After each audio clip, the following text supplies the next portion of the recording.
Hi Aries, Happy New Year. Welcome back to my channel. My name is Rose Victoria and you are here today to dive into your Aries January 2025 reading.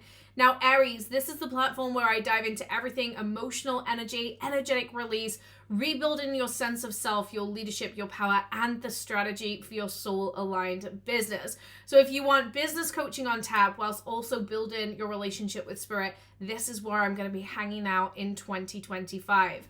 Now, as we're diving in, Aries, into what's in store in 2025, there's a lot of energy that's coming to the surface this month for you. I feel January collectively is a very pivotal point for a lot of the signs, and we're noticing a lot of realignment and a lot of shifting and a lot of, figuring out what needs to be moved in our life to really ground into this next chapter.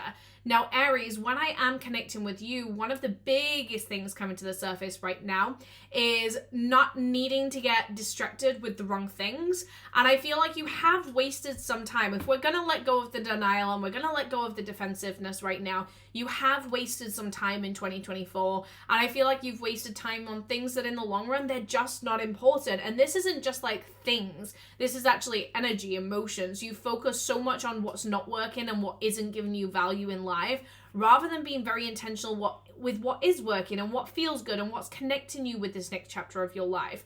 Now, when I'm leaning into your energy, one of the things that's coming to the surface right now is needing to be very, very mindful about where you deliver your attention. Is such an interesting space because it has the potential to bounce us into a really big reality, but it also has the potential to keep us stuck. Now, what I'm seeing right now is that you're too focused on having friendships, having, being valued by people, having people around you, that you're not actually thinking about the leadership that's needed. Now, I want to go into this 1% thing without sounding cliche, because essentially right now you are at a point, Aries, where it's time for you to leave the collective. And in order to leave the collective, we have to stop huddling in these circles of sameness and actually get out of those huddles. Now, quite a few of you have kind of got yourself blocked in these friend zones, especially career-wise, where it's like you can't see your future, you can't see your way out. And so it's like we're huddled in these friend zones. And yes, we've got banter and we've got these great connections back and forth, but what you don't have is the challenged energy that you really desire in this chapter. Now, this is a lot about your outside circle in January, Aries. I feel like your outside circle needs an upgrade. Now, we've all heard that saying, we become like the 5 people that we spend the most time around. And again, what I want you to be really thinking about is, are these the people that are challenging you? You have some great friendships in your life that don't need to exit your life. I'm not saying push people away and be done with them. But what I am saying is you need to think about, okay, I've got these great people in my life, but they're not actually challenging me. How do I get in a room that's going to challenge me right now?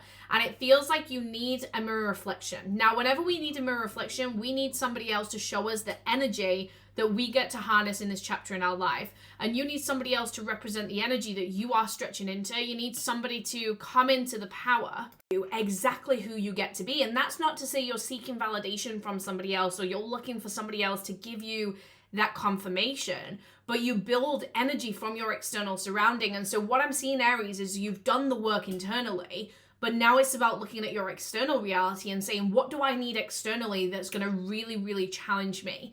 Now, with that, there is a few upgrades in your life that need to happen, whether that be your living space, your car, your environment. There's things that need to be upgraded. And some of these are material items, and that's not a bad thing. Now, there's always fear that comes through, I think, with upgrading our life, and can we maintain this, and is this the standard, and is this sustainable?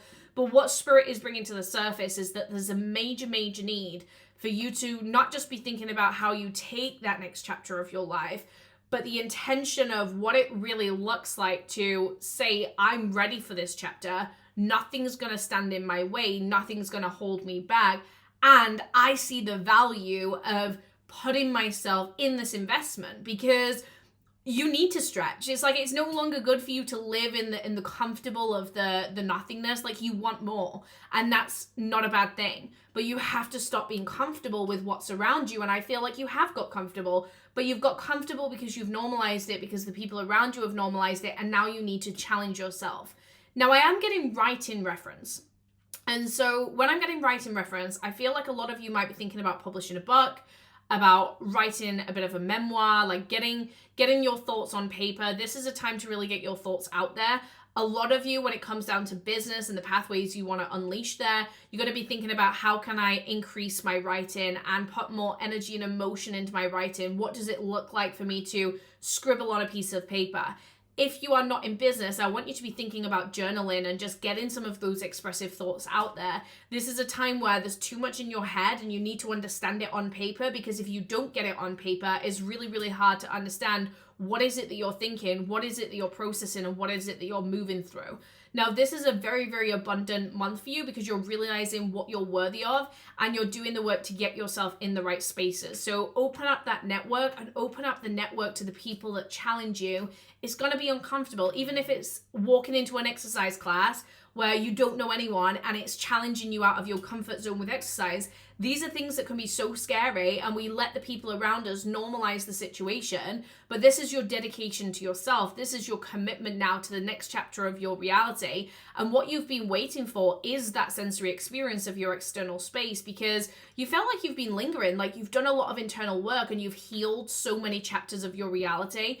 But externally, you want an upgrade, and that is nothing that you should feel guilty about, bad about, wrong about. At the end of the day, you're allowed to upgrade yourself, and you're allowed to be thinking about the materialistic things that you desire in your life.